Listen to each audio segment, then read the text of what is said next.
Unfortunately, you know what's going to happen with this case, Casey Anthony?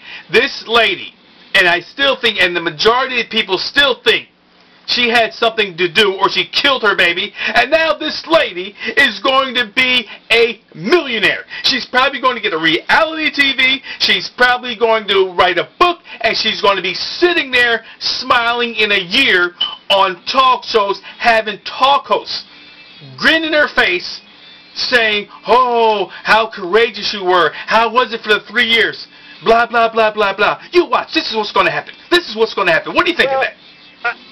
I think you're a little off the gambit once again, and probably absolutely wrong. Think of O.J. Beloved O.J. got off scot-free. Everybody knew he did it. Everybody hated him. And then, lo and behold, where's O.J. right now? Well, O.J. did a bundlehead thing.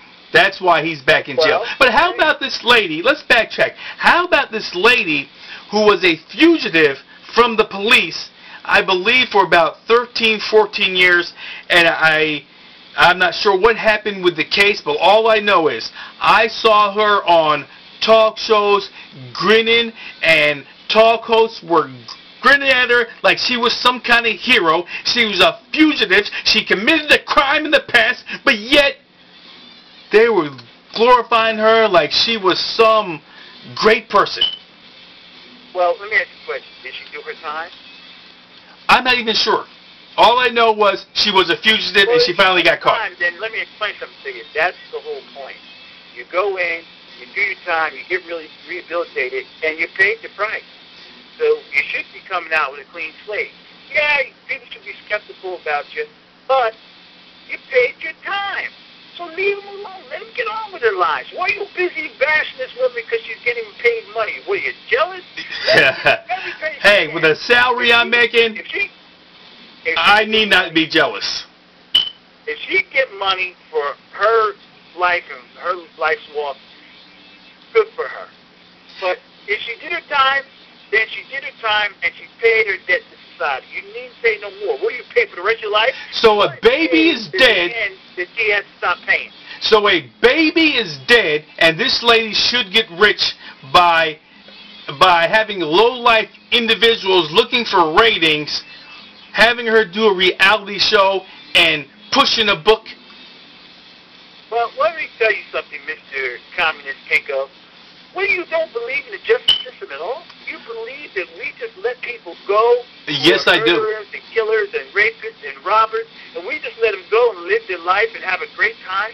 And then the ones that we don't like, the blacks, the Mexicans, and the minorities, we throw in jail, and those are the only ones who are going to do time? Do you believe that for a second? Well, you know something? No, I can't say that, but I do believe, and I don't think it has anything to do with ethnic background, but I think there's individuals that we frown upon on society, and they're targeted, whether they're youth. Hold it. What do you mean it doesn't have to do with ethnic background? Are you kidding me? Per capita, you're talking 10, 50% of minorities are in jail. All right, maybe they do have a target on their back, but I still think it's a lot of youth as well, and I think it's lower class individuals as well. No.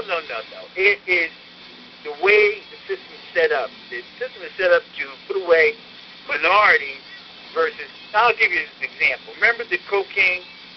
Now, people were using cocaine like crazy. Right. So finally, something was mixed. Baking soda was mixed with cocaine, and it became crack.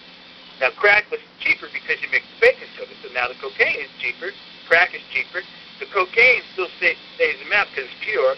And now you have the poor people, the minorities, the blacks, the Latinos, they're using this crack. But the cocaine is used by middle class and upper class whites. So in New York, for the same ounces, the punishment for an ounce of cocaine is 10 years. The penalty for having an ounce of crack is 50.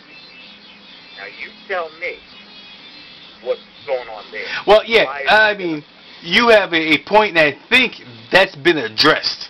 I know they were looking at that because, yeah, you were looking at it as a some of a lower class, or as you said before, a racial thing.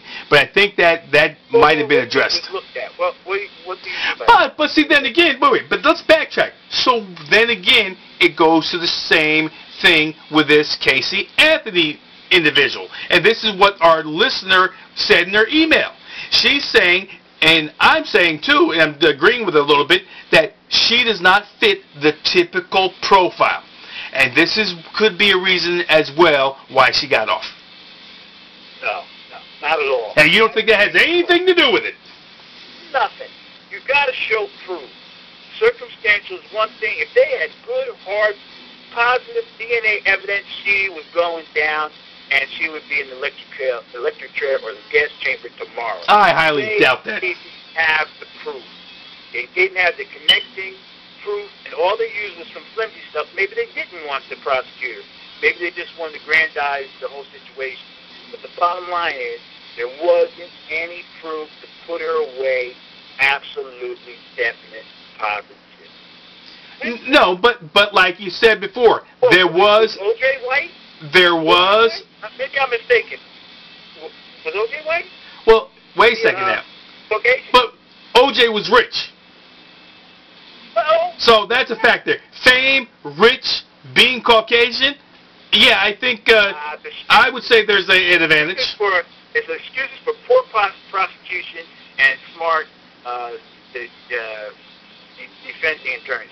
That's it. Thanks. All right. We can go round and round with that, and we'll